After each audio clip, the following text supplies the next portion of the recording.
Bismillahirrahmanirrahim. Assalamualaikum warahmatullahi wabarakatuh. Innal hamdalillah nahmaduhu wa nasta'inuhu wa nastaghfiruhu wa natubu ilaih. Wa na'udzu billahi min shururi anfusina wa min sayyiati a'malina. May yahdihillahu fala mudilla lahu wa may yudlil fala hadiyalah. Wa asyhadu an la ilaha illallah wahdahu la syarika lah wa asyhadu anna Muhammadan 'abduhu wa rasuluhu la nabiyya ba'dah. Ya ayyuhalladzina amanu taqullaha haqqa tuqatih wa la tamutunna illa wa antum muslimun. Ya ayyuhan nasu taqu rabbakumul ladzi khalaqakum min nafsin wahidah wa khalaqa minha zawjaha wa batha minhuma rijalan katsiran wa nisaa'a. Wattaqullaha alladzi tasaaluna bihi wal arham innallaha kana 'alaykum raqiba. Ya ayyuhalladzina amanu taqullaha wa qulu qawlan sadida yuslih lakum a'malakum wa yaghfir lakum dhunubakum. ومن يطع الله ورسوله فقد فاز فوزا عظيما أما بعد فإن أصدق الحديث كتاب الله وخير الهدى هدى محمد صلى الله عليه وسلم شر الأمور محدثاتها وكل محدثة بدعة وكل بدعة ضلالة وكل ضلالة في النار. Ikhwani fillah wa akhwati fid din, azani Allah wa iyyakum. Pada pagi hari ini insyaallah kita akan membahas tentang hal-hal yang berkaitan dengan seorang yang sedang bersafar, terutama tentang solat, ya, hukum-hukum yang berkaitan tentang solat musafir.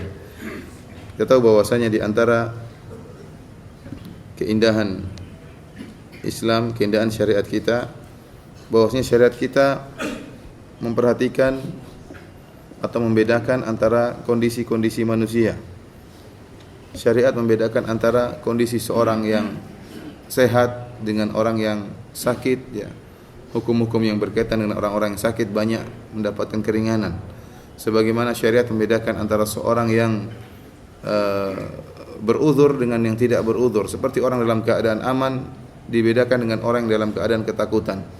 Demikian juga antara orang yang sedang bersafar dengan seorang yang tidak bersafar dibedakan oleh syariat kita.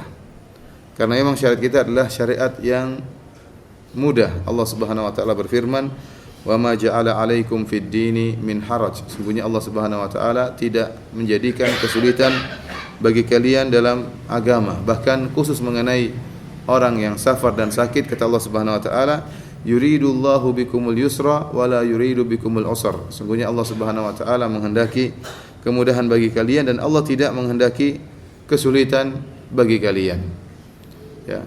Orang yang bersafar tentunya dia akan menghadapi banyak perubahan-perubahan kondisi dan juga dia mengalami kesulitan-kesulitan. Oleh karenanya syariat memberikan keringanan kepada orang bersafar. Hukum-hukum banyak yang diringankan oleh syariat Islam. Yang ini menunjukkan indahnya syariat Islam, tidak menyamakan segala hal, tetapi memandang kondisi hamba pada masing-masing kondisi, dan setiap kondisi ada hukum yang berkaitan dengan hamba tersebut. Kita punya kaidah yang masyhur dalam qawaid al-qawaid al-fiqhiyah al-kubra, ada namanya kaidah fikih. Kaidah fikih yang besar atau kaidah fikih raksasa yang ada kembali kepada 5 kaidah. Di antara kaidah-kaidah 5 yang besar tersebut adalah al-masyaqqatu tajlibu taysir, bahwasanya kesulitan akan mendatangkan kemudahan. Ya, setiap idza dhaqa tasa', ya. Kata para ulama, jika perkara menjadi sempit maka akan dipermudah urusannya, Demikian juga kesulitan-kesulitan akan mendatangkan kemudahan-kemudahan.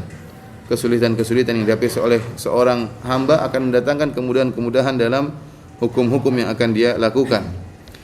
Di antara kesulitan yang dihadapi seorang hamba adalah masalah safar, sebagaimana tadi telah kita sebutkan. Sebagaimana sabda Nabi sallallahu alaihi wasallam, "As-safaru qit'atun minal 'adzab, yamna'u ahadakum ta'amahu wa syarabahu wa naumahu, fa idza qadha nahmatahu falyu'ajjil ila ahlihi." Rawahul Bukhari wa Muslim. Kata Nabi sallallahu alaihi wasallam bahwasanya safar merupakan penggalan daripada azab, daripada siksaan. Bukan berarti seorang yang safar sedang disiksa oleh Allah, sedang diazab oleh Allah, tidak, tetapi safar itu sendiri merupakan suatu penggalan dari kesulitan. Azab di sini maksudnya kesulitan, kepayahan.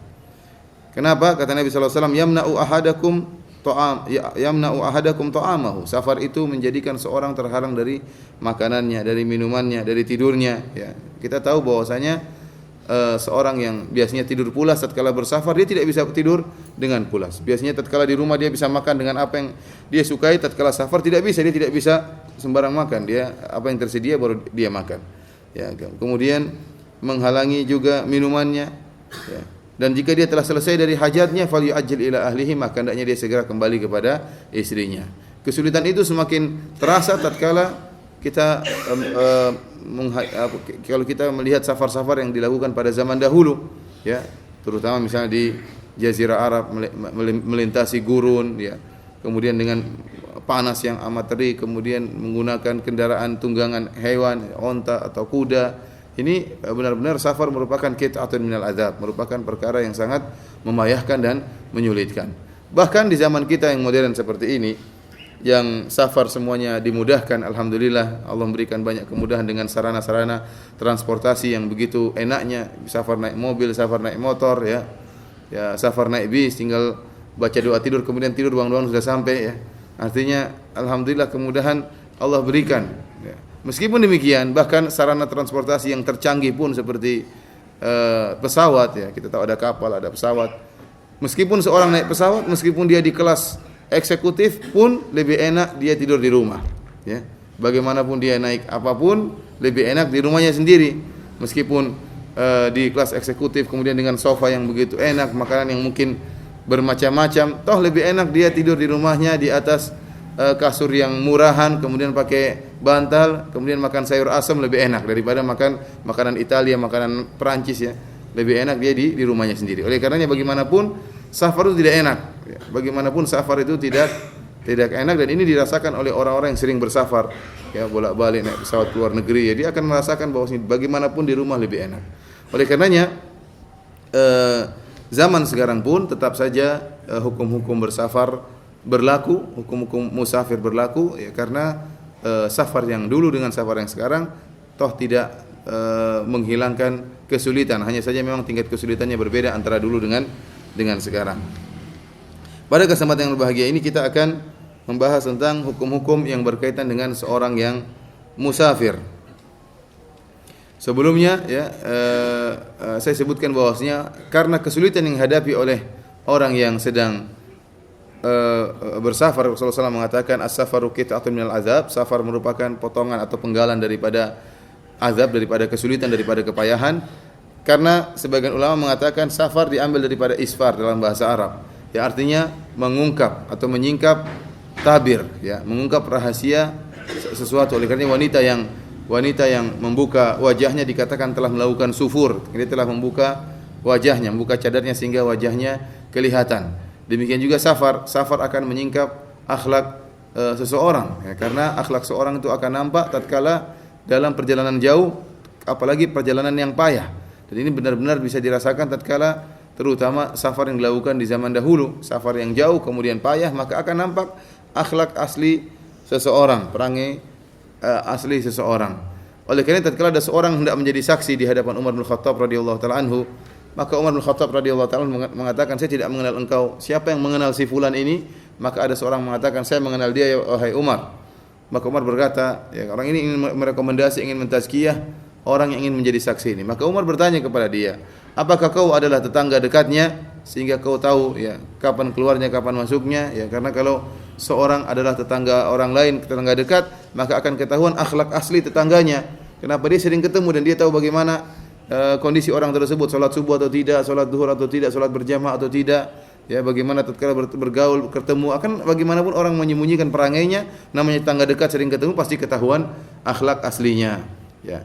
Apalagi kalau tetangganya satu dinding, ya, di luar mungkin dia senyum-senyum, tapi di rumah dia omelin istrinya, dia bentak-bentak istrinya, kedengaran teriakan suaranya dari luar, dari tetangga, ya.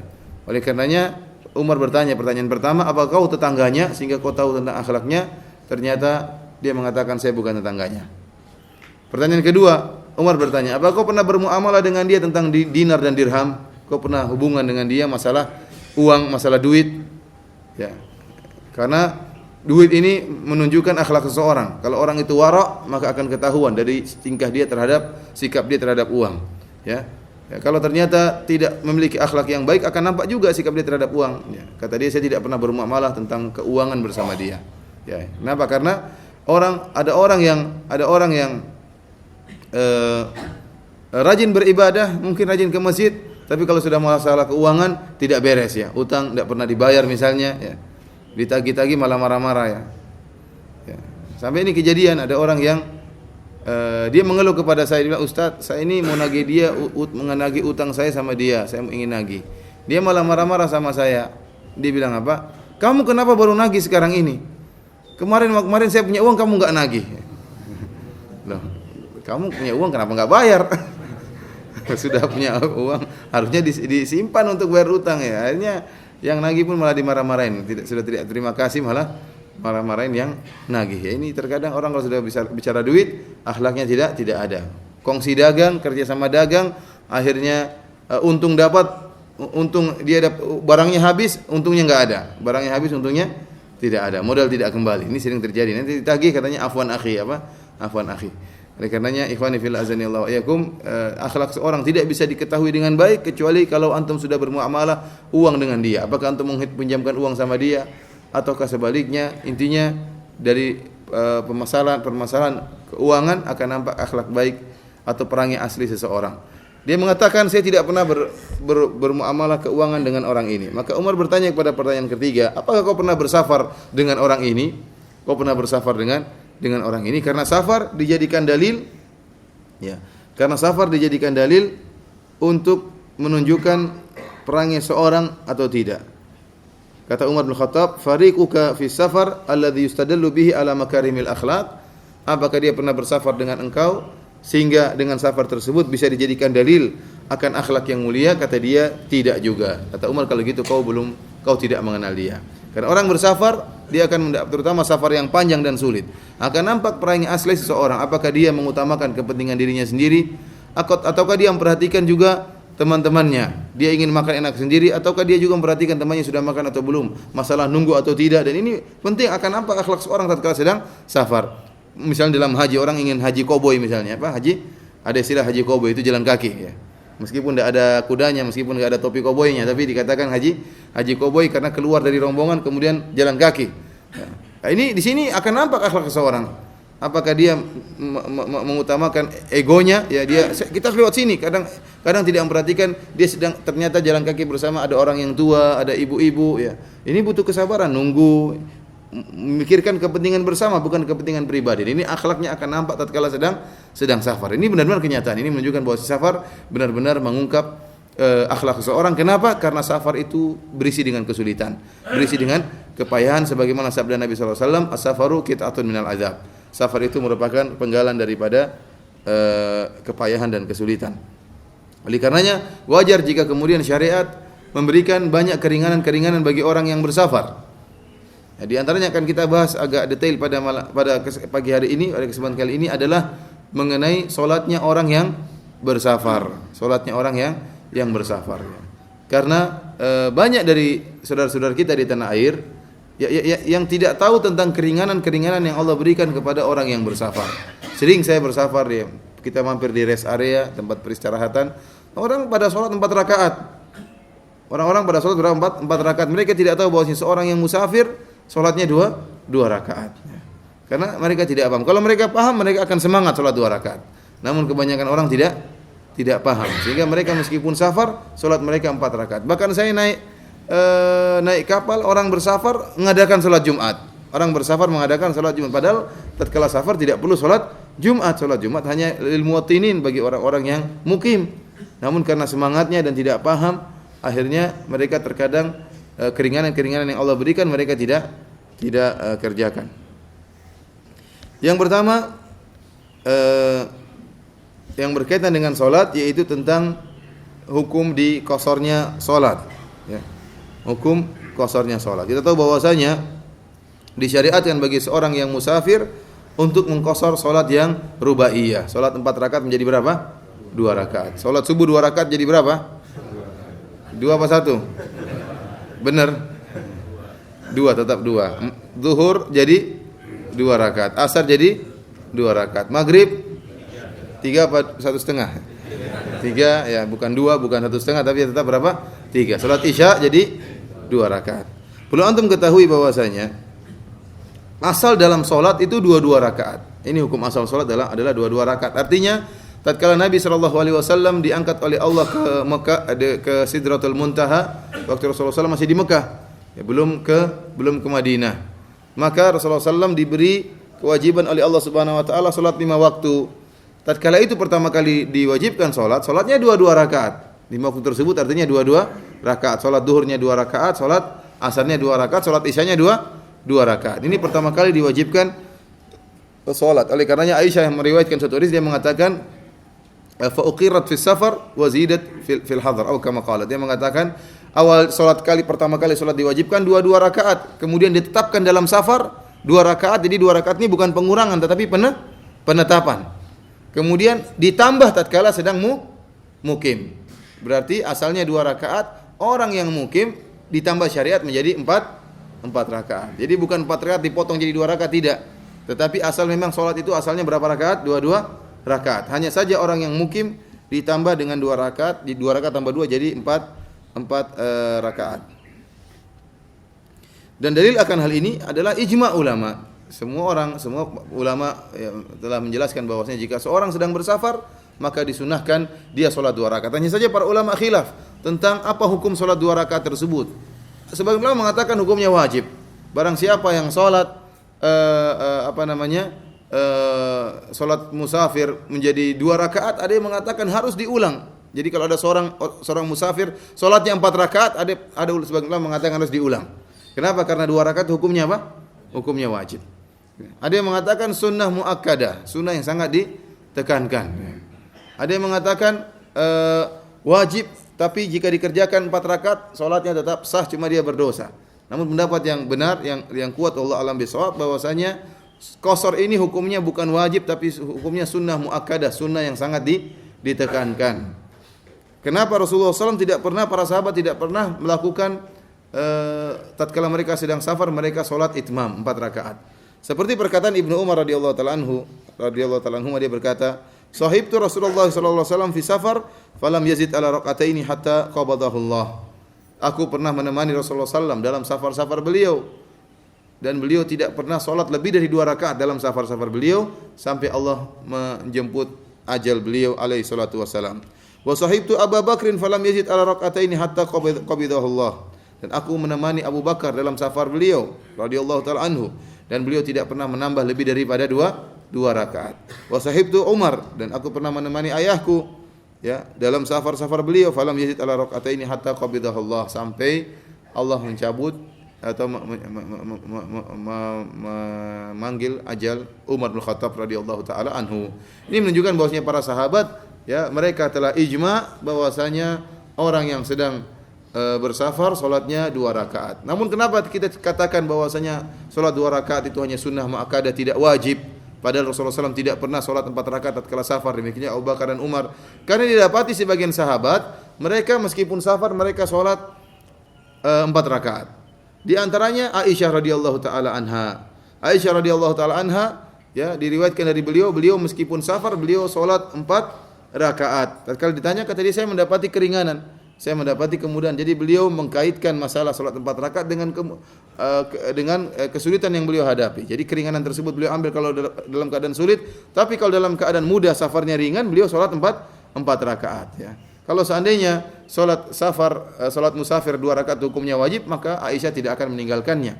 Dari sini kita pahami bahwasanya salat 2 rakaat tatkala sedang safar hukumnya sunnah muakkadah dan tidak wajib. Demikian juga diriwayatkan dari Utsman bin Affan radhiyallahu taala anhu tatkala di Mina. Beliau salat 4 rakaat sampai terjadi pembicaraan di kalangan para sahabat seperti perkataan Ibnu Mas'ud ya. Perkataan sebagian sahabat, Utsman bin Affan kenapa dia salat 4 rakaat tatkala di Mina? Ya, ada tafsiran dari para ulama ya. Di antaranya ada yang mengatakan bahwasanya Utsman punya keluarga di situ di Mekah, sehingga kalau sudah punya rumah di situ bakal menjadi mukim. Oleh karenanya dia salat 4 rakaat. Ada yang mengatakan demikian. Ada yang mengatakan bahwasanya Utsman ya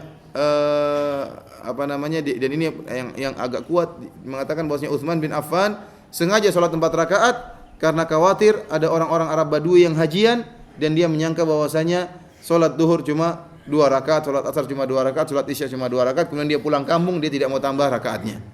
Ya, karena ini kenyataan ada disebutkan dalam sebagian riwayat hikayat bahwasanya ada seorang atau ada orang Arab Badui yang dia salat duhur, salat 4 rakaat, dia salat 2 rakaat. Kenapa? Dia mengatakan saya melihat Utsman salatnya 2 rakaat tatkala di Mina. Dari situ Utsman berubah.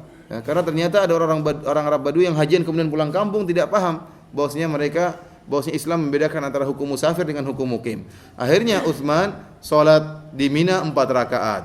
4 rakaat supaya tidak disalahpahami oleh orang-orang Badui yang berhaji, orang-orang kampung yang tidak mengerti tentang hukum-hukum safar. Dari sini kita tahu bahwasanya salat 2 rakaat dalam safar itu hukumnya sunnah muakkadah, tidak wajib. Dan ini penting bagi kita. Terkadang kita bersafar ke suatu tempat, kemudian kita disuruh jadi imam. Disuruh jadi imam sementara masyarakat itu orang kampung. Kalau wajib 2 rakaat, maka kita jadi imam kita harus 2 rakaat. Terus habis itu kita assalamualaikum warahmatullahi wabarakatuh. Assalamualaikum warahmatullahi wabarakatuh, semua berteriak subhanallah. Pada negur subhanallah. Ya. Karena mereka tidak tahu namanya ada nama salat qasar. Ya. Oleh karenanya terkadang dan sulit kita mau menjelaskan. Ya ikhwan, saya lagi musafir, saya salat 2 rakaat, nanti kalian sambung lagi 2 rakaatnya. Tidak semua orang paham akan hal ini. Belum lagi kalau ada yang masbuk, bingung. Ya.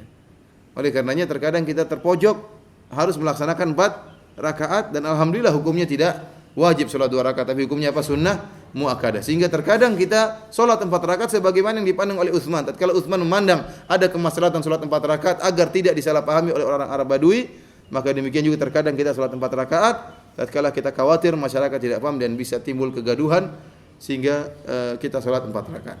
Tapi bagaimanapun ini sunnah yang hendaknya kita hidupkan karena banyak dari masyarakat Indonesia yang tidak mengerti akan sunnah ini. Ini yang pertama bahwasanya disyariatkannya mengqasar. Yang kedua masalah jamak. Apakah seorang yang musafir disunnahkan untuk menjamak salat? Jawabannya tidak disunahkan seorang yang musafir untuk menjamak salat. Rasulullah SAW hanya menjamak salat idza jadda sayr, kalau safar beliau berat. Jadi saya ulangi bahwasanya saya ingatkan bahwasanya yang berkaitan dengan safar adalah qasar bukan jamak. Karena sebagian orang menyangka namanya qasar harus jamak dan namanya jamak harus qasar, padahal tidak lazim. Bisa qasar tanpa jamak dan bisa jamak tanpa qasar. Seperti Rasulullah SAW tatkala di Mina, Rasulullah SAW salat qasar tanpa jamak. Masing-masing pada waktunya. Salat subuh 2 rakaat, kemudian tunggu waktu zuhur. Tatkala tiba waktu zuhur, Rasulullah SAW salat zuhur 2 rakaat.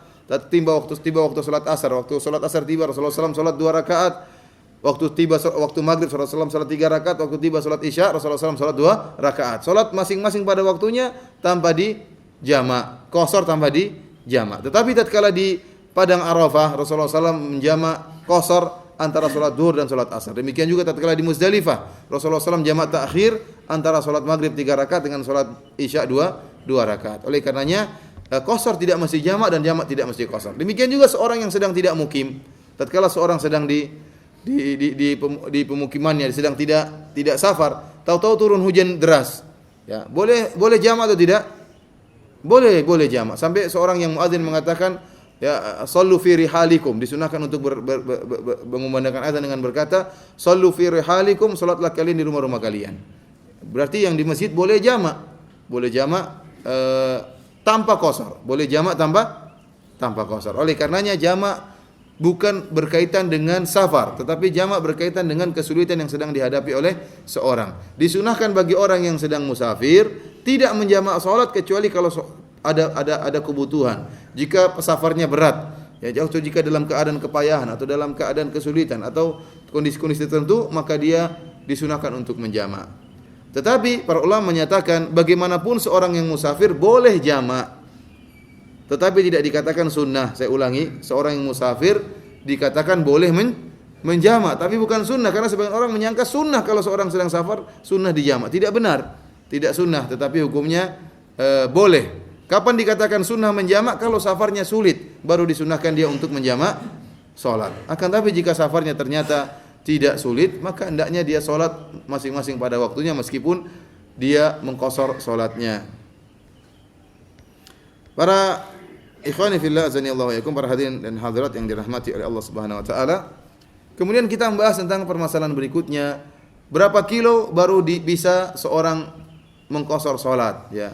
Ini permasalahan yang sangat unik dan terjadi khilaf yang sangat kuat di kalangan para ulama. Barang siapa yang membaca dalil-dalil para ulama dari dua belah pihak, maka akan mereka mengatakan bahwasanya ini khilaf yang sangat kuat.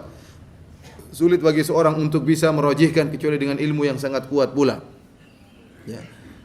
Secara umum para ulama terbagi menjadi dua model. Model pertama yang menyatakan bahwasanya jarak safar ditentukan dengan batasan tertentu, berapa kilo. Pendapat yang kedua mengatakan seorang dikatakan safar, ya, tidak ada jarak tertentu, tapi kembali kepada urf, kepada tradisi masyarakat. Jika masyarakat menyatakan bahwasanya ini merupakan safar, ya, maka itu dianggap safar. Jika masyarakat tidak menganggap itu safar, maka bukan safar. Pendapat yang pertama yang menyatakan bahwasanya safar ditentukan dengan jarak tertentu, sampai disebut oleh Hafidz Ibnu Hajar rahimahullah, ada sekitar 20 pendapat. Ada yang mengatakan berapa kilo, ada yang 120 kilo, ada 80 kilo, ada yang 40 kilo, ada yang 20 kilo, ada yang 17 kilo. Ini pendapat yang dan masing-masing ada dalilnya, masing-masing ada perkataan para sahabat, ya. Oleh karenanya kita tahu dalam kaidah usul fikih bahwasanya jika perkataan para sahabat merupakan hujjah, perkataan sahabat, pendapat sahabat merupakan dalil jika tidak ada yang menyelisihnya. Akan tapi jika terjadi perselisihan di antara para sahabat, maka setiap perkataan para sahabat bukanlah dalil kecuali didukung oleh dalil dari luar. Dari luar. Maka tidak kita bisa merojihkan pendapat ini yang 40 rakaat lebih benar daripada yang 120 rakaat atau yang lebih benar daripada 80 rakaat kecuali dengan dalil yang dari luar.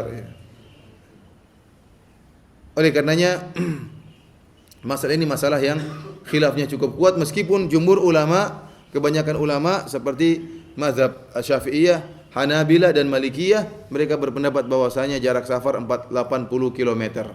80 km atau sekitar 80 km. Barang siapa yang bersafar jarak tempuhnya kurang dari 80 km, maka tidak boleh dia mengqashar salat. Tidak boleh dia mengqashar salat. Adapun mazhab Hanafiyah lebih daripada itu, yaitu 3 hari perjalanan, ya, 3 hari perjalanan, ya, sekitar 120 km mazhab Hanafiyah. Adapun mazhab Hambali, Syafi'i dan Maliki, mereka mengatakan 80 km. Apa dalil mereka? Apakah mereka berpendapat tanpa dalil? Jawabannya tidak benar. Mereka punya dalil.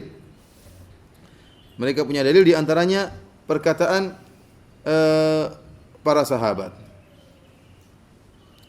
Seperti banyak riwayat, ya, seperti dalam Sahih Al-Bukhari dari Ibnu Umar dan Ibnu Abbas radhiyallahu ta'ala anhuma.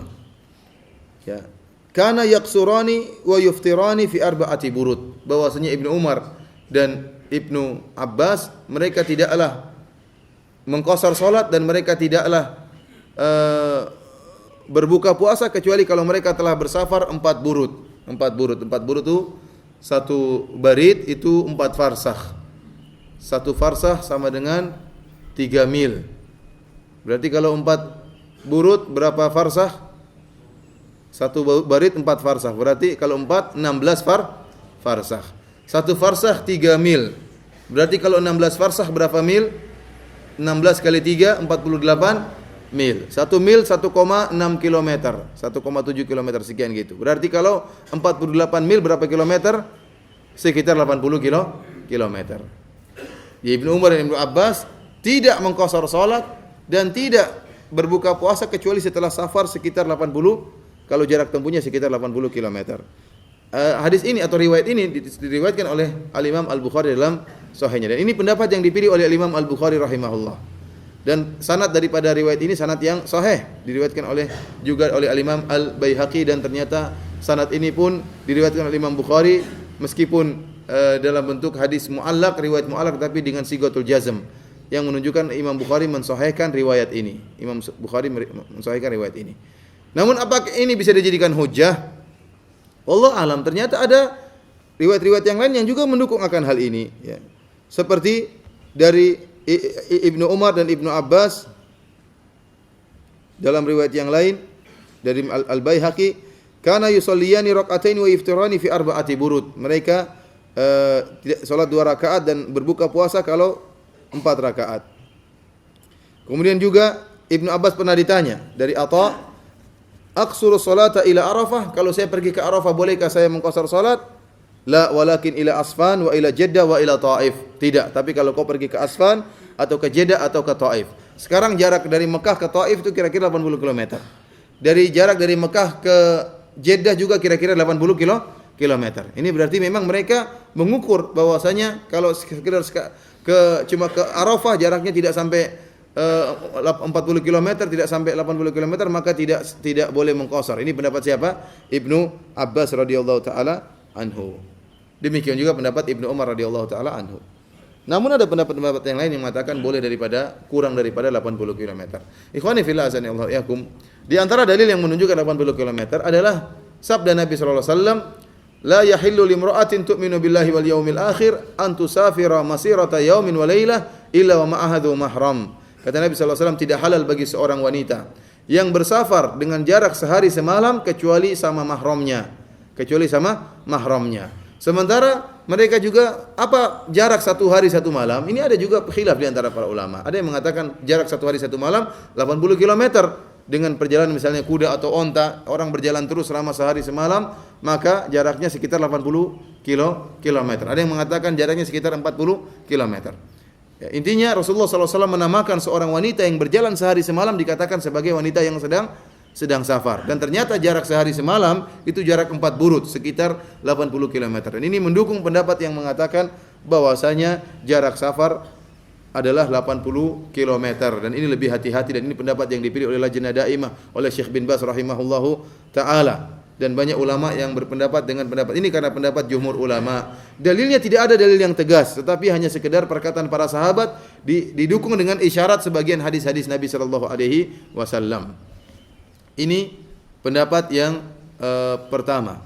Pendapat yang kedua yang menyatakan bahwasanya seorang dikatakan safar tidak kembali kepada jarak tertentu. Ini pendapat yang dipilih oleh sebagian Zahiriyah dan dipilih oleh Syekhul Islam Ibnu Taimiyah dan dipilih oleh Syekh Abdurrahman bin Nasir As-Sa'di dan Syekh Muhammad bin Shalih Al-Utsaimin rahimahullah. Ini pendapat juga yang sangat kuat bahwasanya jarak safar tidak ditentukan dengan jarak tertentu, tetapi kembali kepada apakah dikatakan safar atau tidak. Jika tradisi mengatakan bahwasanya itu merupakan safar, maka itu dikatakan safar meskipun kurang dari 80 km. Jika tradisi mengatakan tidak safar, maka bukan safar. Dalilnya apa? Allah Subhanahu wa taala tidak pernah membatasi. Nabi juga tidak pernah membatasi pada jarak-jarak tertentu. Allah mengatakan, ya, wa idza darabatum fil ardi falaysa 'alaikum junahun an taqsuru minas salat. Jika kalian sedang berjalan di atas muka bumi, maka tidak mengapa kalian mengqasar salat. Allah tidak menyatakan jika kalian telah melewati 80 km, tidak ada dalilnya. Kemudian juga dari Nabi sallallahu alaihi wasallam juga tidak pernah membatasi dengan jarak-jarak tertentu. Bahkan dalam suatu riwayat disebutkan, ya, idza kharaja masirata thalathata farasikh qassara salat. Dalam hadis dari Anas bin Malik radhiyallahu taala anhu yang diriwayatkan oleh Imam Ahmad dan Al-Baihaqi dan disahihkan oleh Syekh Albani rahimahullahu taala, bahwasanya Rasulullah sallallahu alaihi wasallam jika keluar dengan jarak 3 farsakh, 1 farsakh itu 3 mil. Kalau 3 farsakh berapa mil? 9 mil. Kalau 9 mil berapa kilo? Kira-kira 17 kilo. Kalau Nabi sallallahu alaihi wasallam bersafar dengan jarak 3 farsakh, Rasulullah sallallahu mengqasar salat. Berarti enggak sampai 80 km. Kemudian buktinya juga Rasulullah sallallahu alaihi wasallam tatkala berhaji. Rasulullah sallallahu di Mina, Rasulullah sallallahu berhaji bersama penduduk kota Mekah. Rasulullah sallallahu berhaji bersama penduduk kota Mekah. Kemudian orang-orang yang berhaji bersama Nabi, mereka juga qasar bersama Nabi. Padahal jarak dari Mekah ke Arafah ke Mina tidak jauh, tidak sampai 80 km. Tetapi ternyata penduduk Mekah yang hajian bersama Nabi, mereka tidak menyempurnakan salat mereka. Mereka tetap 2 rakaat bersama Nabi. Berbeda tatkala Nabi sallallahu alaihi wasallam di Fatu Makkah. Rasulullah SAW tatkala Fatu Makkah bersafar dari Madinah menuju Mekah, kemudian Rasulullah SAW salat di Mekah. Begitu Rasulullah SAW salat 2 rakaat, Rasulullah SAW mengatakan, "Atimmu salatakum fa inna qaumun safrun." Kata Nabi SAW, kalian lanjutkan salat kalian. Rakaat ketiga, rakaat keempat, karena kami adalah kaum yang sedang bersafar. Waktu mereka di Mekah, Rasulullah SAW suruh lanjutkan tambah lagi 2 rakaat. Namun tatkala penduduk Mekah ikut hajian di Mina, Rasulullah SAW tidak menyuruh untuk menambah apa? 2 rakaat. Berarti jarak dari Mekah ke Mina bisa boleh untuk safar, dikatakan safar. Ini dalil yang sangat kuat juga, menunjukkan bahwasanya tidak ada batasan tertentu dalam masalah jarak safar. Dalam masalah jarak safar. Meskipun saya katakan dua-duanya sangat kuat ya. Tapi Allah alam lebih hati-hati yang 80 kilo. Kalau dari alhamdulillah kalau antum di sini, artinya di sini kota Balikpapan terpisah dengan kota yang lainnya. Yang kota yang nyambung dengan Balikpapan kota apa? Samarinda berapa kilo dari Balikpapan? Nah, sudah selesai jarak safar. Tidak ada khilaf. Tetapi yang jadi masalah yang di Jawa. Di Jawa bersambung-sambung, ada Jakarta, Jakarta Pusat, Jakarta Utara, kemudian Jakarta Selatan, belum lagi dari Jakarta nyambung dengan Depok, dengan Bogor. Ini bikin bingung ini. Ya. Tangerang ini padahal sudah kondisi-kondisi kota-kota yang berbeda-beda. Ada yang mengatakan setiap pindah kota berarti boleh safar. Kita bilang belum tentu. Terkadang membedakan cuma pelang saja. Selamat datang di kota Depok, bedanya cuma 1 meter. Orang 1 meter kemudian boleh safar, enggak. Oleh karenanya, perkaranya agak repot. Kalau kita membuka 17 kilo, wah repot juga. Karena kadang satu kota lebih dari 17 kilo. Repot. Oleh karenanya, untuk mengatakan kembali kepada urf, ya, sekarang kita pun kalau tanya kembali, kalau kita menguatkan pendapat yang kedua, kalau mungkin kita katakan kita menguatkan pendapat Syekhul Islam Ibnu Taimiyah, bahwasanya masalah safar tidak ada batasan tertentu, dan ini pendapat yang sangat kuat. Dan kita kembalikan kepada apa? Tradisi. Taib, Rasulullah SAW di zaman dahulu, Mekah ke Mina itu mungkin dikatakan safar. Kenapa? Karena apa? Karena memang kosong, tidak ada perumahan.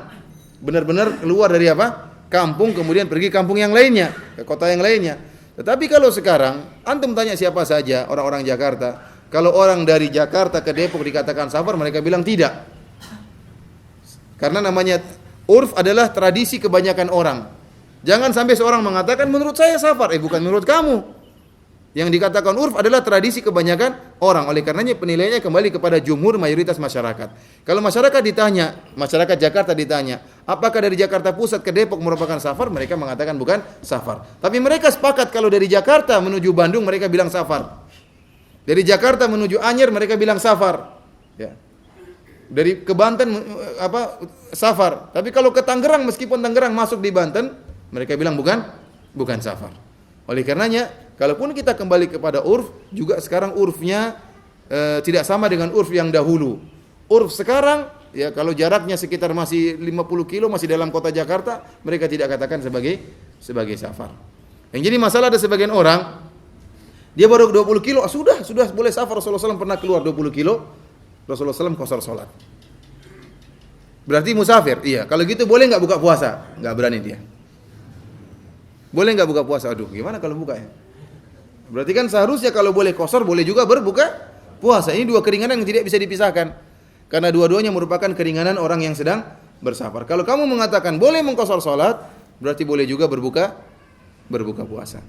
Intinya ikhwani fillah, oleh karenanya banyak ulama, seperti saya dengar sendiri penjelasan kibar ulama, mereka menyatakan pendapat Syekhul Islam pendapat yang kuat. Tetapi kalau dibuka pendapat ini, banyak orang yang ikut hawa nafsu, sehingga kapan dia mau qasar dia qasar, kapan tidak mau qasar dia tidak qasar. Oleh karenanya mereka memilih yang lebih hati-hati pendapat jumhur ulama dengan batasan 80 km. Kapan kurang dari 80 km, maka tidak mengqasar. Lebih dari 80 km, maka mengqasar. Allah alam bisawab ya. Saya juga bingung mana yang lebih kuat. Tapi untuk lebih hati-hati kita ikut pendapat para ulama ya di Lajnah Daimah dan yang lainnya, bahwasanya jumhur ulama bahwasanya safar ditentukan dengan jarak 80 km. Jika kurang dari 80 km maka boleh untuk mengqasar dan berbuka puasa. Ikhwani fillah azanillahu iyyakum. Kapan seorang sudah boleh mulai mengqasar? Sekarang dia sudah ingin safar ke Samarinda misalnya. Samarinda bisa lewat darat atau tidak? Bisa pesawat. Bisa juga ya. Kapal enggak bisa ya? Bisa juga, subhanallah.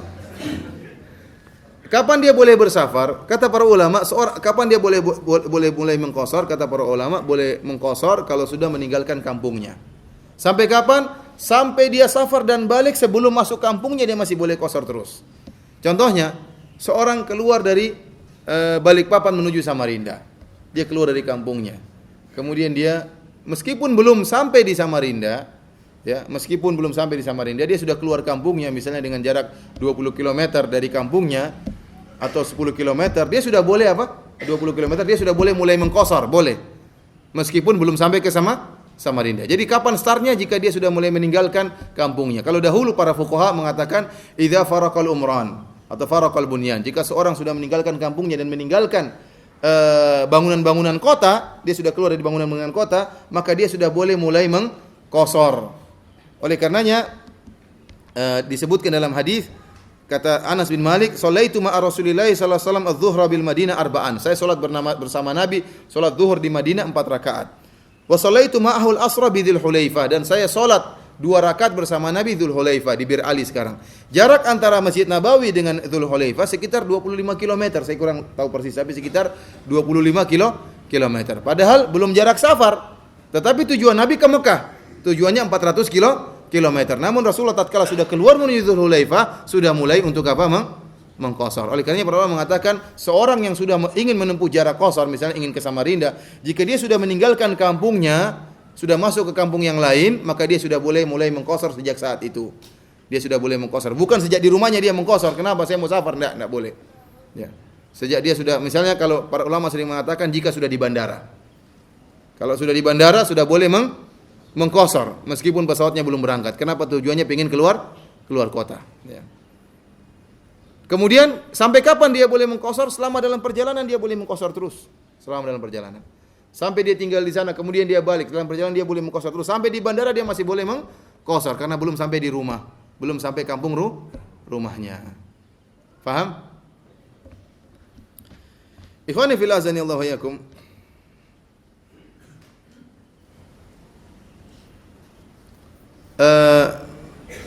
Masih panjang ya. Sudah pada ngantuk ini. Apa ini seri 1, seri 2-nya nanti aja. Tanggung ya. Sabar ya.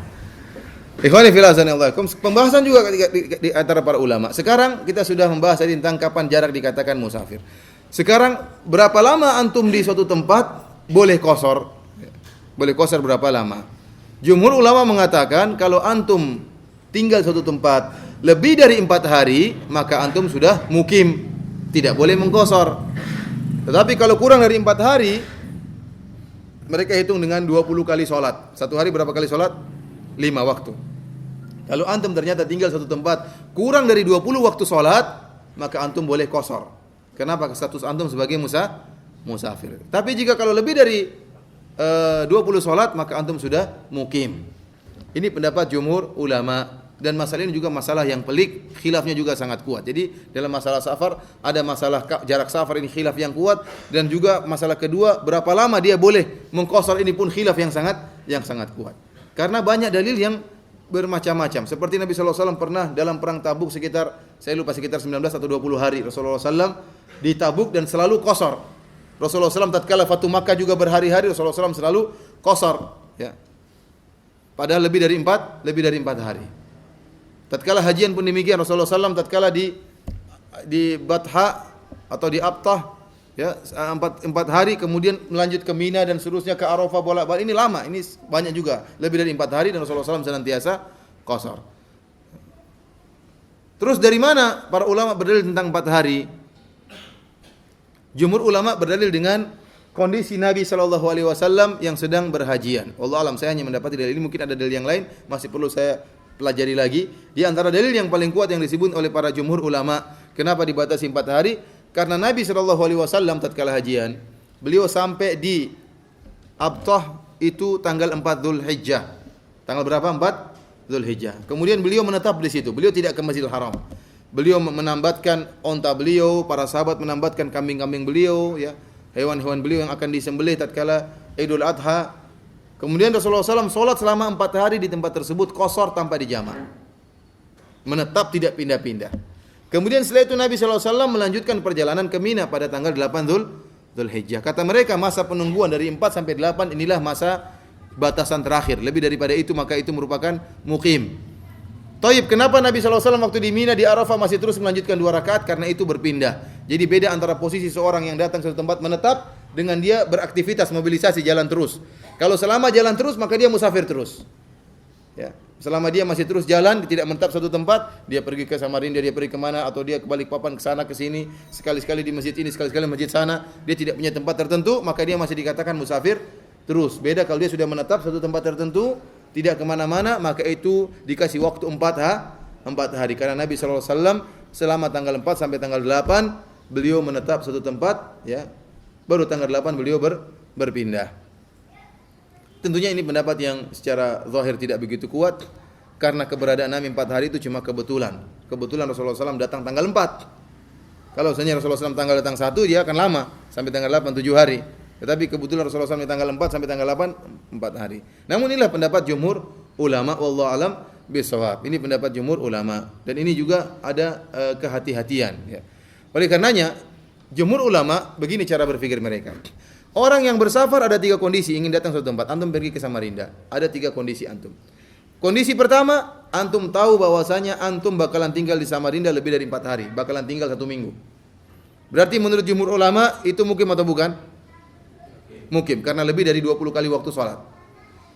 Berarti begitu antum sampai di sana, sampai di Samarinda, boleh qashar atau tidak? Hah? Boleh qashar atau tidak? Boleh qashar atau tidak? Antum mau tinggal 7 hari. Sampai di Samarinda boleh qashar atau tidak? Yang bilang boleh, angkat tangan. Tidak boleh, ya. Kenapa? Karena dia sampai di sana sudah niat mukim. Berbeda dengan pemahaman sebagian orang yang salah, dia mengatakan boleh antum qashar sampai 4 hari. Hari kelima baru 4 rakaat. Ini pendapat yang salah. Jadi harusnya dilihat antum berapa hari di sana. Kalau antum ternyata di sana lebih dari 4 hari sudah tahu pasti, maka antum sejak awal sudah harus 4 rakaat karena antum sudah mukim di sana. Ini pendapat jumhur ulama. Ini kondisi pertama. Kondisi kedua, antum tahu di Banjarmasin atau antum tinggal di Samarinda kurang dari 20 waktu sholat. Ya. Kurang dari 20 waktu sholat. Oleh karena sejak sampai di sana antum qashar karena antum statusnya musafir. Beda dengan kondisi pertama, status antum sebagai mukim. Kondisi yang ketiga, antum ke sana dan antum tidak tahu kapan pulang. Kata para ulama, ijma ulama, seorang kalau pergi, seperti perkataan Ibnul Munzir, seorang kalau pergi bersafar ke suatu tempat dan dia tidak tahu kapan dia pulang, meskipun 2 tahun dia masih boleh qashar terus. Selama dia tidak tahu kapan dia pulang, selama dia tidak tahu kapan selesai urusannya. Ini ijma ulama. Contohnya bagaimana? Contohnya seorang pergi dari Balikpapan ke Banjarmasin cari istri. Saya mau nikah, cari putar-putar, enggak ada yang cocok semua. Persyaratan dia berat. Harus cantik, tinggi, putih, kaya, repot. Sementara dia hitam, pendek, jelek, repot. Dia nyari-nyari di Banjarmasin enggak ada, di Samarinda enggak dapat. 10 hari belum dapat juga, masih boleh qashar masih. Kenapa? Tujuan dia belum selesai. Meskipun 1 tahun nyari-nyari enggak dapat. Karena tujuan dia bersabar untuk mencari istri enggak dapat selama setahun. 100 orang dia nazar enggak dapat. Akhirnya dia pulang, selama dia mencari itu dia masih boleh safar. Kenapa? Karena dia tidak tahu kapan dia pulang. Oleh karena para ulama mengatakan kenapa Rasulullah SAW tatkala di perang Tabuk sampai 20 hari beliau qashar, karena beliau tidak tahu kapan pulangnya. Sehingga beliau terus mengqashar. Kalau beliau tahu beliau bakalan 20 hari di sana, maka beliau akan mukim, salat mukim. Demikian juga misalnya seorang yang berdagang, dia pergi ke Jakarta cari barang dagangan. Dia nyari-nyari, mungkin bisa 7 hari, bisa 2 minggu, bisa 3 minggu. Selama dia belum tahu kapan dia pulangnya, maka dia boleh mengqashar terus. Paham atau tidak? Paham. Tapi antum jangan main-main masalah ini. Kalau antum milih pendapat jumhur, antum sampai sana, kamu kapan pulangnya? Wallahu alam, saya tidak tahu. Padahal antum sudah beli tiket kembali. Nah, ini berarti enggak benar. Antum enggak bisa bohongi Allah Subhanahu wa taala. Nah, itu tiketnya, belum tentu saya pulang, mungkin saya mati sebelumnya. Enggak urusan, yang penting antum sudah kira-kira. Yang dituntut adalah perkiraan antum kapan antum mau pulang. Kalau antum sudah tahu bakalan lebih dari 4 hari, maka sejak awal antum sudah harus itmam salat dan tidak boleh di qashar. Ini pendapat pertama. Pendapat kedua, pendapat Syekhul Islam Ibnu Taimiyah, Syekh Utsaimin rahimahullah, bahwasanya tidak ada batasan waktu tertentu sampai kapan kamu boleh qashar. Bahkan bertahun-tahun pun boleh mengqashar selama kamu belum pulang ke kampungmu.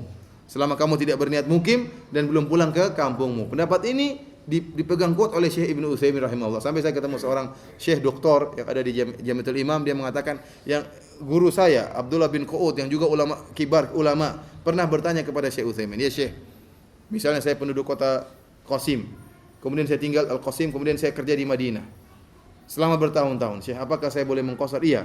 Sampai kapan? Sampai kamu kembali ke kampungmu. Taib ya Syekh. Kalau bertahun-tahun, kalau 20 tahun kata Syekh tetap mengkosor selama kamu belum pulang ke kampungmu. Jadi Syekh Utsaimin berpendapat dengan dalil yang sangat dengan kuat dia berpendapat dengan dalil ini. Karena memang tidak ada dalil secara sharih, secara tegas yang membatasi jarak tinggal tertentu berapa lama. Tetapi ikhwani fillah azanillahu wa iyyakum, bukankah pendapat kedua Zahiriyah Syekhul Islam Ibnu Utsaimin rahimahullah mereka kembali kepada urf? Mereka tidak punya dalil, makanya kembali kepada apa? Kepada urf. Dan urf masyarakat sekarang, kalau orang sudah tinggal 1 tahun tidak dikatakan musafir. Iya atau tidak? Ada orang tinggal 1 tahun dikatakan musafir atau tidak? Tidak. Semua sepakat bahwasanya itu bukan musafir. Oleh karenanya kalau sudah setahun bukan musafir. Kenapa? Karena urf mengatakan demikian. Orang bilang, kamu bilang musafir, orang heran. Musafir kok apa? Di sini aja enggak pergi-pergi. Bulet aja di sini, itu bukan musafir. Oleh karena pendapat yang lebih hati-hati pendapat jumhur ulama yang membatasi 4 hari. Wallahu alam bisawab.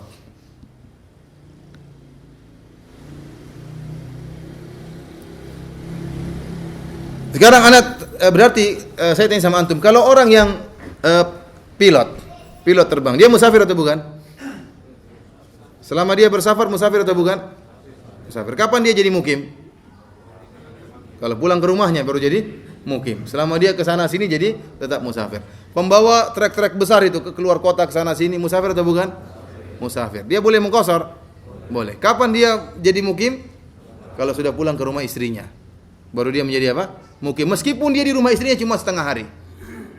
Di setengah hari itu dia harus sholat 4 rakaat. Begitu pada maghrib dia lanjut lagi, ya musafir lagi. Musafir lagi. Selama dia belum pulang ke rumah istrinya masih dikatakan apa? Musafir. Meskipun dia bertahun-tahun enggak pulang-pulang. Kenapa? Karena benar-benar dia berjalan. Jadi para ulama tidak khilaf kalau musafirnya dalam keadaan apa? Jalan. Yang jadi masalah kalau menetap. Ini berapa hari tadi itu masalah tadi. Tapi kalau selama jalan terus, maka tetap dikatakan musafir. Sekarang saya tanya sama antum. Kalau ada bajak laut pingin sholat, boleh nggak dia sholat 2 rakaat? Bajak laut musafir atau tidak? Musafir. Dia pergi ke sana sini nyari kapal, ya, untuk dirampok. Dia boleh sholat qashar tidak? Yakin? Enggak, dia sholat. Tidak semua orang penjahat itu jahat dalam segala hal. Benar ini. Tidak semua penjahat jahat dalam segala hal. Terkadang dia jahat dalam satu hal, dia baik dalam satu hal. Orang-orang Khawarij pembunuh, tapi sholat atau tidak? Sholat. Bajak laut mungkin membunuh, tapi dia bisa jadi sholat. Taruhlah sekarang bajak laut mau sholat. Apa urusan kalian dia mau sholat? Sekarang kalau dia sholat, boleh nggak dia sholat 2 rakaat? Hah? Boleh atau tidak? Ada khilaf di antara para ulama. Ya, ini benar, khilaf di antara para ulama. Kenapa? Sebagian ulama mengatakan dia tidak, ini jumhur ulama, dia tidak boleh sholat 2 rakaat. Kalau mau sholat harus 4 rakaat. Kenapa? Dia penjahat. Ya. Dia boleh berbuka puasa tidak? Tidak boleh berbuka puasa. Seluruh keringanan musafir tidak boleh diambil. Kata mereka, kenapa? Karena safar ada berbagai bentuk. Pertama, safar yang mubah, safar yang dibolehkan seperti safar karena berdagang, safar ingin mencari istri misalnya, safar ada keperluan. Ada namanya safar yang disunahkan seperti safar dalam rangka bersilaturahmi, safar dalam melaksanakan umrah sunnah. Ada safar yang diwajibkan contohnya seperti safar haji, untuk haji, ini safar yang diwajibkan. Ada namanya safar maksiat, dia pergi ke tempat maksiat dalam rangka untuk apa? Bersafar. Seperti orang-orang Arab yang pergi misalnya tidak bisa dia bermaksiat di negaranya karena tidak ada tempat maksiat, maka dia pun pergi ke Bangkok misalnya. Pergi ke Bangkok untuk bermaksiat. Berzina di sana. Dan dilakukan oleh, atau pergi ke puncak misalnya, ya. Ingin melakukan kemaksiatan.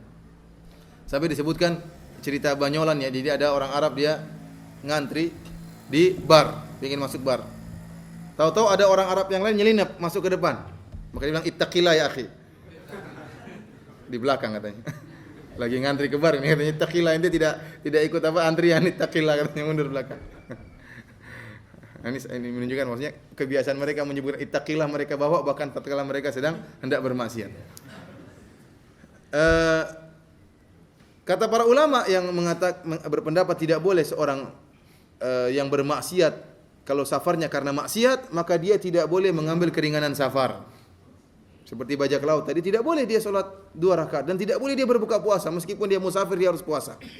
Meskipun musafir dia harus sholat 4 rakaat. Namun pendapat ini dibantah oleh Syekhul Islam Ibnu Taimiyah. Kata Ibnu Taimiyah rahimahullah, Allah mengkaitkan masalah keringanan dengan masalah safar. Selama dia musafir, maka dia boleh mengambil apa? Keringanan-keringanan. Justru mungkin kalau dia mengambil keringanan tadi, dia malah sadar, oh ternyata saya kok jahat sama orang, sementara Allah baik sama saya. Harusnya 4 rakaat, boleh jadi 2 rakaat. Allah alam bisawab. Ini masalah khilaf di antara para ulama. Kemudian di antara masalah yang berkaitan dengan masalah ini, bagaimana seorang yang musafir sholat di belakang orang yang mukim? Kalau ternyata kita jadi makmum, sementara imamnya mukim, imamnya 4 rakaat, maka seorang musafir harus sholatnya 4 rakaat sebagaimana imam. Meskipun dia tidak mendapatkan rakaat. Artinya misalnya ada seorang imam sholat isya, ternyata dia masuk dalam sholat isya, imamnya sudah tasyahud akhir. Maka dia masuk dalam rakaat atau tidak? Masuk, dia masuk. Tapi dia dapat rakaat atau tidak? Tidak dapat. Namun dia tatkala gabung, maka dia menyatakan statusnya sebagai makmum, ya atau tidak? Tatkala dia sudah menyatakan diri status sebagai makmum, maka dia ikut sebagaimana imam. Dia 4 rakaat sebagaimana imam 4 rakaat. Dan inilah sunnah yang diajarkan oleh Nabi sallallahu alaihi wasallam. Makanya kadang orang nunggulah sudah tasyahud akhir, nunggu selesai. Rugi kita salat itu enggak dapat rakaat. Sebagian orang seperti itu. Ini kesalahan. Sebagian orang masuk ke dalam masjid, dia dapati imam sudah sujud. Dia tidak mau sujud. Jadi dia rugi, saya sujud enggak dapat rakaat. Dia nunggu imam berdiri lagi. Ini kesalahan. Harusnya dia sujud saja langsung bersama imam. Meskipun tidak dapat rakaat, dapat pahala. Dapat pahala apa? Sujud. Meskipun tidak dapat pahala, tidak dapat rakaat tapi dapat pahala sujud. Oleh karena kapan bertemu dengan imam, ikuti. Meskipun imam di tasyahud akhir, duduk dapat berkah salat berjamaah meskipun tidak dapat rakaat. Tapi keberkahan jamaah tetap akan dia raih.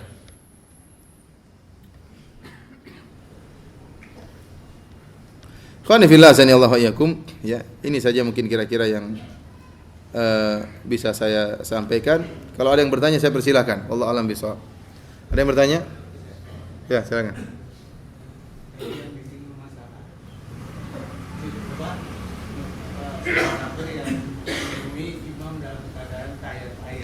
Apakah dia bisa mengaitkan sebagai jamaah apa qasar atau jamaah qasar?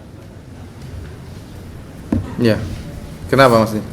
Apakah dia bisa mengkosongnya atau dia melengkapi bacaan? Oh, dia menyempurnakan. Jadi kapan seorang musafir menjadi imam, menjadi makmum, mendapati imam yang mukim meskipun imamnya di tasyahud akhir, jika dia masuk dalam jamaah tersebut maka dia harus mengikuti 4 rakaat karena dia statusnya sebagai makmum.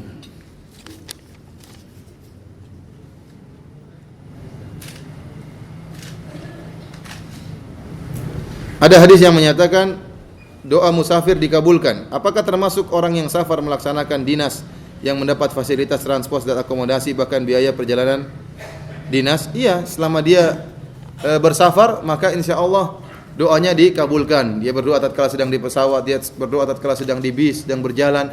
Maka ini di antara doa yang dikabulkan oleh Allah Subhanahu wa taala. Apakah dalam pekerjaan dinas atau yang lainnya? Jika kita bekerja dan menetap di sebuah kota, kemudian setiap bulan pulang kampung selama seminggu. Hal ini rutin setiap bulan. Di kampung juga kita punya rumah. Di kota yang mana kita dianggap sebagai musafir?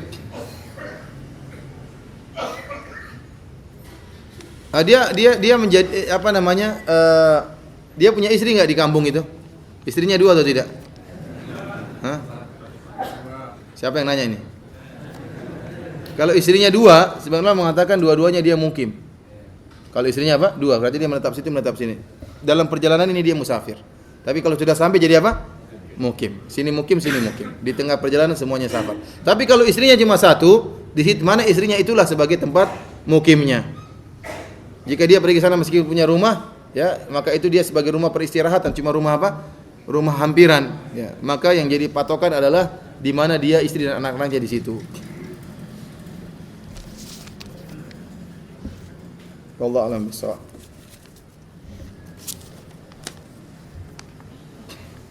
Apakah tinta menghalangi air dari anggota wudu? Jawabannya tidak. Saya seringkali mendapati waktu sholat dengan anggota wudu berlepotan tinta. Setelah sholat, sahkah sholat saya? Iya, tidak mengapa. Tinta tidak menghalangi apa? Air wudu. Yang menghalangi cat. Yang menghalangi apa? Cat. Mohon penjelasan mengenai kondisi-kondisi ketika boleh menjamak salat.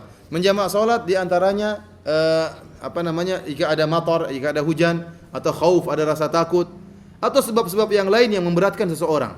Oleh karenanya Rasulullah SAW pernah jamak salat min ghairi khaufin wala matarin, tidak tanpa ada karena takut dan tidak karena ada hujan, maka ditanya kenapa? Li'alla yuhrija ala ummatihi atau li'alla yuhrija ummatahu, agar Rasulullah SAW tidak menyulitkan umatnya. Dari sini ada sebab yang umum. Selama seorang merasa berat, ada kondisi tertentu, hukum asalnya tidak boleh seorang menjamak. Ya, kecuali dalam kondisi yang darurat atau kondisi yang benar-benar ada hajat, butuh dia untuk menjamak. Ya, butuh untuk menjamak. Seperti tadi ada rasa takut atau sakit misalnya, ya, atau ingin masuk dalam ruang operasi, atau terjebak dalam kemacetan yang sangat sudah bagaimana lagi. Ya. Ya, akhirnya dia tidak bisa sholat di jalan, dia tunggu sampai waktu berikutnya seperti ini. Dan ini sangat terbayangkan tatkala di Jakarta. Seorang masuk dalam macet sudah nggak bisa keluar. Ya, sehingga dia hanya bisa keluar di waktu sholat berikutnya misalnya, maka dia boleh menjamak. Ya, ini boleh menjamak.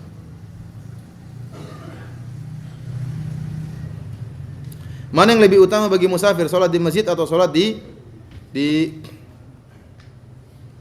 mana dia mendapati waktu sholat? Jika lebih utama di masjid, berarti menunda sholat sampai mendapat masjid.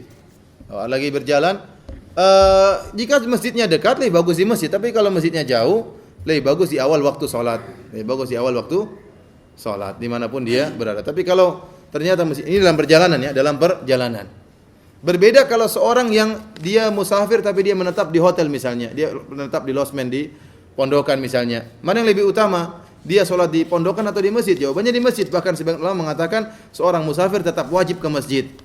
Seorang musafir tetap wajib ke masjid karena keumuman hadis Nabi sallallahu alaihi wasallam, man sami'an nida falam yujibhu fala sholata lahu, atau kama qala Nabi sallallahu alaihi wasallam, yang artinya barang siapa yang mendengar panggilan azan kemudian tidak memenuhi panggilan azan tersebut, maka tidak ada sholat baginya. Ini mencakup musafir dan selain musafir. Nah, akan tapi para ulama mengatakan musafir kondisinya tidak seperti orang yang sedang tidak musafir. Kalau tidak musafir dia harus ke masjid. Tetapi kalau musafir asalnya dia diberi keringanan. Jika ternyata dia tidak punya kesibukan, maka dia hendaknya ke masjid. Tapi kalau ternyata dia punya kesibukan, dia ingin belanja ini, ingin belanja anu, maka tidak mengapa dia tidak ke masjid. Ya, tidak mengapa karena memang dia bersafar karena ada suatu kebutuhan.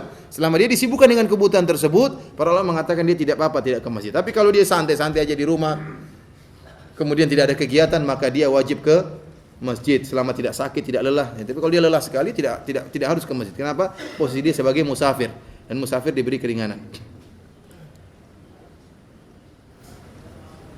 Bagaimana hukumnya Ustaz kalau kita sedang masbuk, imamnya sedang rukuk, kita ikut rukuk, apakah kita dapat 1 rakaat itu? Ini khilaf, tapi yang benar itu yang benar. Ya, memang khilaf di antara para sahabat. Apakah seorang dapat rukuk, dapat rakaat, sampai ditulis buku saling bantah-bantahan dalam masalah ini. Tapi pendapat Allah Alam Sahab, pendapat yang kuat bahwasanya jika mendapatkan rukuk dapat 1 rakaat. Apakah buka puasanya orang yang safar juga wajib mengqadha? Iya, harus mengqadha. Kalau musafar buka puasa tidak mengqadha, enak orang bersafar aja, tidak usah puasa. Kata Allah Subhanahu wa taala, "Wa man kana maridan aw ala safarin fa iddatun min ayyamin ukhra." Barang siapa yang sedang sakit atau bersafar kemudian dia berbuka, fa iddatun min ayyamin ukhra, maka diganti pada hari-hari yang lainnya. Ada lagi yang bertanya? Ya. Saya punya permasalahan dengan sholat 5 waktu. Saya mau sholat agak jauh. Terus? Yang sunnah.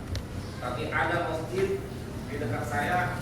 Tapi kalau saya sholat bersama, katanya orang termasuk saya juga menilai bahwa itu super express. Artinya terlalu cepat sehingga takbirnya mungkin saya kadang-kadang yang saya baca Al-Fatihah baru sepertiga dia sudah selesai. Ruku maka sudah bangkit. Sehingga saya memutuskan untuk kadang-kadang ikut bersama. Kadang-kadang saya memilih untuk masbuk di tahiyat terakhir. Mohon petunjuk. Kalau memang kondisinya seperti itu, imamnya tidak bisa antum ganti imamnya. Kalau imamnya tidak mungkin diganti, ya tentunya kita juga harus memperhatikan masalah tumakninah dan masalah sahnya sholat. Kalau kondisi seperti tadi, apa yang Bapak lakukan sudah benar. Ya, seringnya ke masjid yang lain, terkadang sholat berjamaah ya di situ untuk menghilangkan fitnah.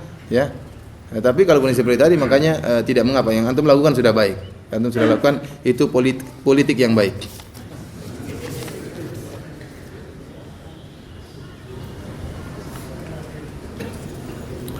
Bagaimana jika ketika seorang keluar kota untuk bekerja dan pekerjaan itu mencari alat-alat berat yang berpindah-pindah, apa boleh menjamak? Ya, saya ulangi, orang yang bersafar hukumnya boleh menjamak. Selama dia statusnya musafir, boleh menjamak. Yang jadi masalah khilaf sunnah atau tidak, itu aja.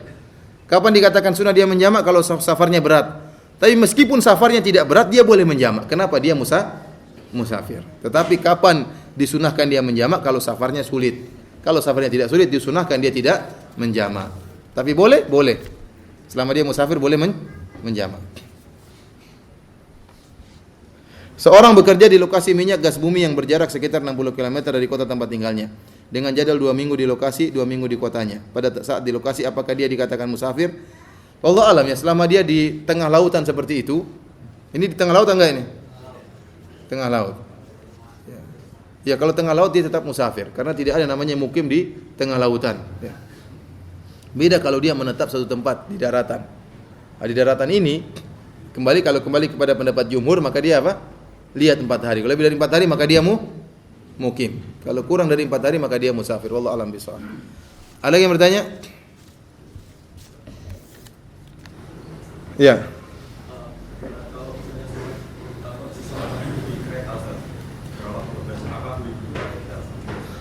Asalnya bahwasanya salat ada rukun-rukunnya, tidak boleh ditinggalkan kecuali kalau memang berhalangan.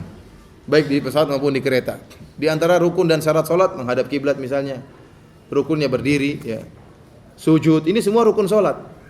Tetapi kalau dia berat melakukannya, ya, maka dia boleh menjatuhkan rukun-rukun tersebut. Rasulullah SAW mengatakan, "Shalli qa'iman fa illam tastati' fa qa'idan fa illam tastati' fa ala jam." Salatlah engkau dalam keadaan berdiri, jika kau tidak mampu maka dalam keadaan duduk, jika kau tidak mau maka dalam keadaan berbaring. Ya. Seorang mungkin saja dia bisa paksakan dirinya untuk salat duduk padahal dia berat. Meskipun dia paksa, tapi kalau dia merasa berat, maka dia salat dalam keadaan apa? Berbaring. Jangan sampai dia nekat duduk sementara akhirnya sakitnya bertambah. Meskipun dia bisa, namun dengan dipaksa. Jangan sampai dia maksakan sehingga menambah sakitnya. Oleh karenanya boleh seorang tatkala tidak bisa duduk, dia salat dalam keadaan berbaring. Demikian juga orang dalam kereta. Kalau memungkinkan dia salat untuk berdiri, maka harus dia berdiri. Tapi kalau tidak mungkin, dia harus suruh orang pindah semua. Saya ingin salat, ini susah juga seperti ini. Ya. Kemudian bagaimana sujudnya? Sujud di gimana di bangku, ya, agak sulit ya, agak sulit. Tapi kalau dia bisa berdiri, ini yang terbaik. Dia berdiri, namun katakanlah dia ruku, dia duduk. Kan dia tidak bisa, sulit untuk ruku, tapi berusaha dia untuk berdiri. Kalau memang bisa berdiri, Kalau tidak bisa berdiri maka duduk. Saya tidak tahu kondisi kereta bagaimana, kereta eksekutif atau kereta ekonomi. Terkadang dapat tempat duduk, terkadang tidak dapat tempat duduk, terkadang harus berdiri berjam-jam. Ya. Jadi intinya kalau mampu untuk berdiri tanpa memberi kemudaratan kepada dia dan kepada orang lain, maka dia harus berdiri. Kalau tidak mampu, maka dia boleh duduk. Ya.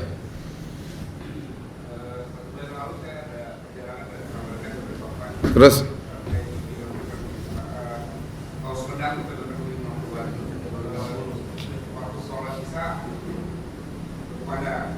terus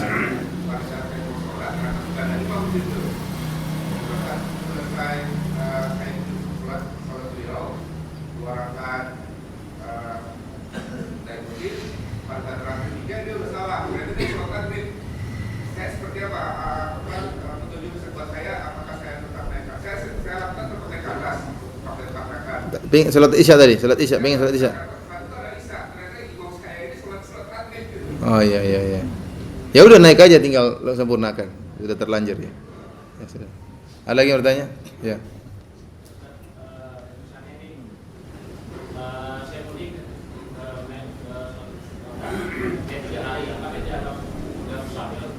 Iya, kalau mudiknya cuma 3 hari maka musafir. Pokoknya kurang dari 20 waktu sholat itu musafir. Kalau 21 waktu sholat sudah bukan musafir. Ada lagi yang bertanya? Hah? Kapal laut berjalan terus, selama berjalan terus musafir terus, meskipun 1 tahun. Pokoknya kalau jalan terus itu musafir. Kalau sholat Jumat yang musafir, maka dia setelah sholat Jumat akan mengkosor sholat asar. Oh, ini masalah besar ya. Masalah apakah seorang musafir boleh menjamak antara Jumat dengan asar, ini masalah khilafiyah ya. Sebagian ulama mengatakan tidak boleh, sebagian ulama mengatakan boleh. Di antara yang tidak membolehkan seperti Syekh Ibnu Utsaimin rahimahullah. Beliau mengatakan bahwasanya Rasulullah SAW tidak pernah menjamak Jumat dengan selain Jumat tatkala sedang safar. Tatkala sedang safar, dan Rasulullah SAW juga meskipun tidak safar pun tidak pernah menjamak antara Jumat dengan selain apa? Selain Jumat. Buktinya tatkala Rasulullah SAW sedang berkhutbah salat Jumat, tiba-tiba datang seorang mengatakan, ya Rasulullah, dalam hadis Anas bin Malik, ya Rasulullah, halakatil amwal wa inqata'atis subul, ud'u Allah an yughithana. Wahai Rasulullah, musim kemarau Rasulullah, hewan-hewan ternak sudah meninggal, jalan-jalan sudah terputus, berdoalah kepada Allah agar Allah menurunkan hujan kepada kami. Maka Rasulullah tatkala itu kemudian mengangkat kedua tangannya, berdoa kepada Allah, Allahumma aghithna, ya Allah berilah hujan kepada kami. Akhirnya turun hujan. Kata Anas, tidak ada kelihatan awan, tiba-tiba muncul awan berkumpul di atas Masjid Nabawi, kemudian menurunkan hujan yang begitu lebat. Tidak diriwayatkan setelah itu Rasulullah SAW menjamak Jumat dengan apa? Asar. Sampai akhirnya minggu depan datang lagi orang, Rasulullah SAW Jumat lagi. Jadi tidak berhenti hujan selama seminggu penuh. Kemudian datanglah orang tersebut minggu kemudian, ya Rasulullah, halakatil amwal wa inqata'atis subul, ya Rasulullah, hewan-hewan mati kemudian jalan terputus, doakan agar hujan diberhentikan ya Rasulullah. Akhirnya Rasulullah SAW berdoa lagi supaya hujan apa? Dipindahkan ke tempat-tempat yang jauh. Ya. Intinya kata mereka, tidak ada dalil dalam hadis ini Rasulullah SAW, padahal kan di antara sunnah menjamak sholat tatkala sedang hujan. Ya tidak? Namun Rasulullah SAW tidak, itu sholat Jumat waktu itu. Rasulullah beristisqa. Ternyata tidak ada dalil Rasulullah menjamak antara Jumat dengan apa? Dengan asar. Kemudian kata mereka juga, Jumat tidak bisa dikiaskan dengan asar. Tidak dikiaskan dengan duhur. Yang boleh digabungkan dengan asar itu duhur. Dan Jumat tidak bisa dikiaskan dengan duhur. Kenapa? Jumat lain dengan duhur. Duhur 4 rakaat, Jumat 2 rakaat. Jumat didahului dengan khutbah. Zuhur tidak didahului dengan khutbah. Oleh karena tidak boleh mengkiaskan, dan tidak ada kias dalam ibadah. Ini pendapat yang kuat, tapi pendapat yang saya pilih Allah alam bisawab, pendapat ulama lainnya. Sebagian mazhab Syafi'iyah menyatakan boleh menjamak antara Jumat dengan asar. Kenapa? Karena memang ilahnya adalah kesulitan. Kalau memang ada kesulitan, maka kita mengkiaskannya bukan pada bentuk solat zuhur dengan Jumat, tetapi waktunya. Mengkiaskan dari sisi waktu. Ya, karena kalau sama-sama sulit, kenapa ini tidak boleh jamak, itu boleh jamak? Ya, adapun hadis tentang hujan tersebut tidak disebutkan dalam riwayat Rasulullah tidak menjamak, dan tidak juga disebutkan dalam riwayat Rasulullah menjamak. Buktinya Rasulullah SAW selama seminggu hujan terus, tidak disebutkan juga dalam riwayat selama seminggu tersebut Rasulullah SAW tidak menjamak. Taib, sekarang Rasulullah SAW tidak menjamak pas Jumat dan asarnya. Maghrib dan isyanya bagaimana? Kan masih hujan tuh. Hujan kan seminggu tidak berhenti. Maghrib dan isyanya bagaimana? Besoknya bagaimana? Tidak dijelaskan apakah dijamak atau tidak dijamak. Oleh karenanya perawi tatkala meriwayatkan hadis ini tidak berbicara tentang jamak. Apakah jamak atau tidak, dia tidak sedang bicarakan, tapi dia berbicara tentang orang ini minta hujan. Oleh karena hadis tadi tidak bisa dijadikan dalil bahwasanya tidak boleh jamak. Yang kedua, sekarang saya buat suatu logika. Gini. Sekarang saya jadi imam. Terus hari Jumat. Hujan keras. Lagi sholat, Allahu Akbar, belum turun hujan. Tiba-tiba rakaat kedua sudah tasyahud akhir, hujan deras, hujan keras. Assalamualaikum warahmatullahi wabarakatuh. Assalamualaikum warahmatullahi wabarakatuh. Wah, gimana mau jamak? Wah, enggak boleh, kita tadi sholat Jumat. Yang boleh jamak pada zuhur sama asar. Datang orang terlambat. Oh, sudah selesai sholat Jumat ya? Sudah, yaudah kita sholat zuhur aja lah. Allahu Akbar. Terus dia jamak karena dia sholat zuhur. Enak yang mana ini? Sudah terlambat enak lagi. Paham atau tidak? Dia terlambat, dia boleh jamak. Kita yang dari awal tidak boleh jamak. Apa bedanya ini sama ini? Kenapa dia boleh jamak, saya tidak boleh? Kalau ilahnya adalah masyaqqah, kesulitan, harusnya sama-sama boleh. Oleh karenanya pendapat Allah al-Bisab yang kuat, seorang kalau sedang sholat Jumat dia boleh menjamak kalau memang dalam keadaan apa? Sulit. Terutama orang musafir. Kalau dikatakan Rasulullah selama safar tidak pernah menjamak Jumat sama asar, karena memang Rasulullah tatkala safar tidak pernah sholat Jumat. Paham? Selama safar Rasulullah tidak pernah sholat Jumat. Tapi kita ini yang bersafar di tempat lain, kita sering mendapati Jumat, ikut sholat Jumat bersama orang. Ternyata pesawatnya jam 3 sore misalnya. Kita boleh jamak? Boleh. Ini pendapat Allah alam, saya pilih pendapat tersebut lebih kuat.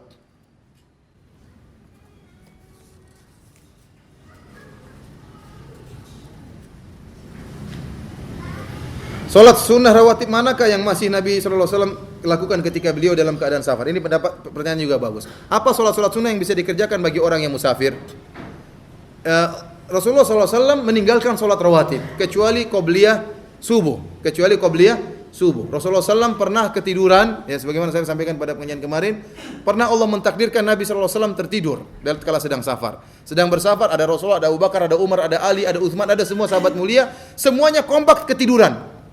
Tidak ada satupun yang terbangun. Kapan mereka terbangun? Tatkala terkena terik matahari baru mereka terbangun. Ya.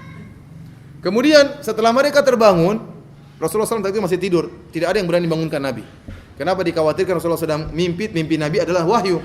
Sehingga Rasulullah dibangunkan, tidak ada yang berani. Sampai Umar berteriak dengan suara yang keras, baru Rasulullah SAW terjaga. Setelah Rasulullah SAW terjaga, maka Rasulullah SAW sholat dulu 2 rakaat sebelum subuh, baru kemudian sholat subuh. Ini dalil bahwasanya meskipun safar, tetap sholat 2 rakaat sebelum apa? Subuh. Meskipun terlambat bangun, tetap sholat 2 rakaat sebelum apa? Subuh, sholat rawatib. Tapi jangan antum mengatakan, kalau antum terlambat bangun sholat subuh, antum mengatakan Nabi aja pernah terlambat bangun subuh. Ya, tidak boleh. Dan Nabi cuma sekali seumur hidup, antum 100 kali. Ini pun Nabi ditakdirkan oleh Allah untuk tidak bangun subuh supaya ada syariat bagaimana orang yang tidak bangun subuh, terlambat sholat. Setelah sudah ada syariatnya, sudah tidak pernah lagi Rasulullah SAW ketiduran.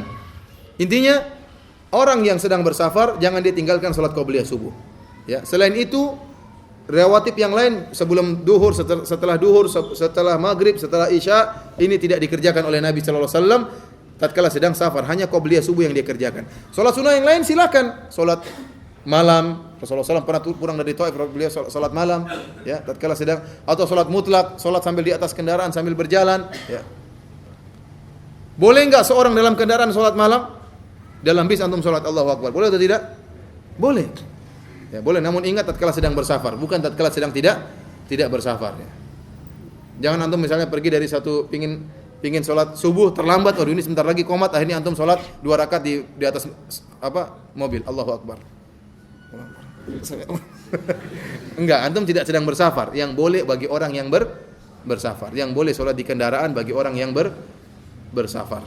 Sholat sunnah tidak mesti menghadap kiblat bagi orang yang bersafar. Adapun sholat yang lain, sholat duha boleh bagi orang musafir. Sholat tahiyatul masjid, sholat sunnah wudu, ya, sholat malam, sholat witir, ini semua boleh dilakukan oleh orang yang sedang bersafar. Yang tidak boleh cuma rawatib. Tidak pernah dikerjakan oleh Nabi sallallahu alaihi wasallam tatkala sedang safar. Demikian ikhwani fillah, azanillahu wa yakum, sudah cukup siang, ya. Satu lagi. Apakah boleh imamnya itu lihatnya Jumat? Kita lihatnya dulu rakaat. Kemudian kita sambung asar. Nah, saya apakah berdalil dengan Abu Jabal yang dia sholat pagi sama Rasul, kemudian dia pulang kampungnya dia sholat sunnah. Tidak perlu begitu. Kenapa? Karena orang musafir boleh sholat Jumat. Artinya dia tidak melaksanakan sholat Jumat karena dia bukan mukim. Tapi kalau ada masjid yang mengadakan sholat Jumat, dia ikut, maka dia boleh sholat Jumat. Paham? Dia sholat Jumat ya apa aja sebagai Yang penting ada masjid yang. Jadi yang boleh mengadakan orang apa? Orang mukim. Orang musafir tidak boleh mengadakan sholat Jumat. Tetapi kalau dia masuk dalam masjid yang mengadakan sholat Jumat, maka dia boleh sholat Jumat sebagai imam, sebagai khotib, sebagai makmum, karena memang masjid itu mengadakan sholat Jumat. Jadi tidak perlu dia rubah niatnya. Tidak perlu rubah. Tetap aja sebagai orang yang sholat Jumat, dan dia boleh menjamak asar. Pendapat yang kuat tadi. Wallahu a'lam bishawab. Demikian, karena tadi dia mengatakan ini pertanyaan yang terakhir, kita tutup pertanyaan pengajian kita pada hari ini. Insyaallah kita lanjutkan di Masjid Nasai insyaallah jam 8:30. Wallahu ta'ala a'lam bishawab. Wabillahi taufiq wal hidayah. Walhamdulillahirabbil alamin. Assalamualaikum warahmatullahi wabarakatuh. Subhanakallah bihamdika asyhadu an la ilaha illa anta